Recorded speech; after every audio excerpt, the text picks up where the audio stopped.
A person is worthy of being a teacher if he's able to gain new insights from chewing over what he already knew. You cannot teach any craft unless you have gained perfect control over the basics as well as difficult moves. You should be able to answer any question your disciple asks. You have to ensure that you can effortlessly and eloquently expound on any detail or nuance about your craft. As a teacher, you should never forget the basics. Constantly revise what you have already learned while trying out new techniques. It's so easy to turn conceited after years of practice. You should be conscious of this cancerous boastfulness.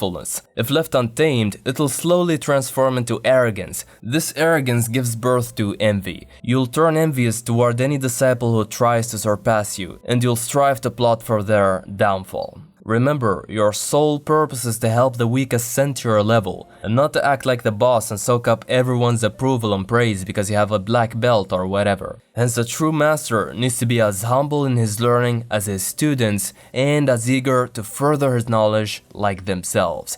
Mastery calls for continual refinement of the wisdom you already possess and a firm keenness for novel insights. The superior man is all-embracing and not partial. The inferior man is partial and not all-embracing. The superior man is all-embracing, meaning he's concerned about his self-interest as well as other people's needs. He's generous and helpful in times of need. His character is poised and balanced, audacious yet humble, bold yet sensitive, aggressive yet sympathetic. He knows how and when to access different facets of his personality depending on the situation. For example, if someone crosses his boundaries, he will not hesitate to show anger to shield his beliefs. With great men, he's a man and a half. With wolves, he's a fox and a half.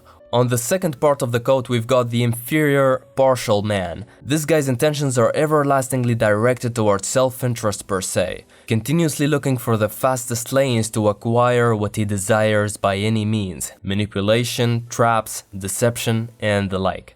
He will often lure you into thinking that it's a win-win collaboration, yet his underlying motives are nothing but to make use of your efforts. The inferior man thinks he's winning over you, but his spiteful attitude brings more enemies than friends and will sooner lead to his downfall. His character is a mixture of childish manners and a chicken's brain. He is far from being a grown man. His defected persona is unbalanced. His actions often stem from extremes, either too courageous to an egocentric extent or too cowardly to a point he gets fazed by the slightest issues. He's either too aggressive or too sensitive, overly bold or easily frightened. In a phrase, he still has a lot to work on.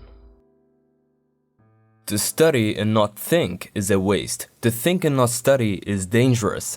Let's cut this quote in two halves. First, let's explain part 1. To study and not think is a waste. Most people turn into theory junkies instead of trying out what they have learned. For example, depression. If you're depressed and have already watched tons and tons of videos about how to cure depression, I believe that's sufficient. You don't need to watch more videos about it, you just have to apply what you have learned. Stop asking questions you already have the answer thereof. If you already know how to cure depression, you don't need to watch videos about it every single time you get depressed. Just use the same techniques that aided in curing your previous depression. Learn to think on your own, solve your own issues without having to watch someone explain to you things you already know over and over. To study and not think is a waste. Nonetheless, to think and not study is dangerous. Referring to guidance before acting is as crucial as acting upon that guidance. Some people think they can get things done on their own without referring to a master's advice.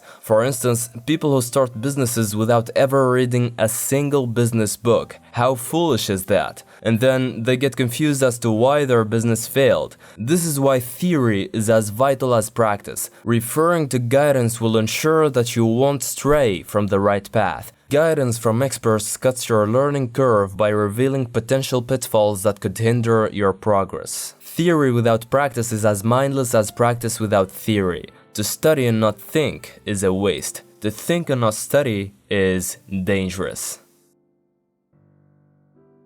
To say that you know something when you know it, and to say that you do not know something when you do not know it, this is true knowing. People who pretend to know everything are often found plagued by seeds of insecurity. They fear getting judged for not knowing about some things. Others are pretentious out of arrogance. They don't want to be conceived as ignorant or inferior, so they can't help but hide their lack of knowledge by lying that they are well informed about all matters. I call this fake wisdom. You shouldn't talk about things you don't know, be it online or in real life. One reason is because some experts in that field will hear you blasting out delusions and will prove you wrong. You'll get ridiculed. Don't think you're gonna get away with lying. Always expect a fair level of cleverness in every individual.